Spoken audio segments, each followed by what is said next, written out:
त्याकडे आज आपण लक्ष केंद्रित करूया। त्यासाठी आपण वाचूया लूक अध्याय 16 19 ते 31 हे वचन वाचूया। कोणी एका श्रीमंत मनुष्य होता, तो जांभळे आणि महागडे खादीचे कपडे घालीत असे। प्रत्येक दिवस तो ऐशी आरामात घालवित असे। त्याच्या फाटकाजवळ लाजर नावाचा एक गरीब मनुष्य पडून होता, त्याच्या अंगावर कोड आलेले होते। त्या श्रीमंत मनुष्य जेवणाच्या टेबलावरून जे काही खाली पडेल ते तरी आपल्याला खायला मिळेल अशी तो अपेक्षा करीत असे। याशिवाय कुत्री येऊन त्याचे फोड चाटीत असे। मग असे झाले की तो गरीब मनुष्य मरण पावला व देवदूतांनी त्यास अब्राहमाच्या उराशी नेऊन ठेवले। नंतर श्रीमंत मनुष्यही मरण पावला व त्याच पुरले गेले। श्रीमंत मनुष्य मृत्यू लोकात यातना भोगीत होता।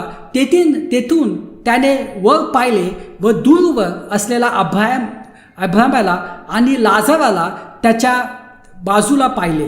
तो ओरडून म्हणाला, हे पिता अब्राहमा, माझ्यावर दया कर आणि लाजराला पाठव की तो बोटाची टोक पाण्यात बुडवून माझी जीभ थंड करेल, कारण या आगीमध्ये मी भयंकर दुःख सहन करत आहे। परंतु अब्राहम म्हणाला, माझ्या मुला, ध्यानात घे की तुझ्या जीवनात जसा तुला चांगल्या गोष्टी मिळाल्या तशा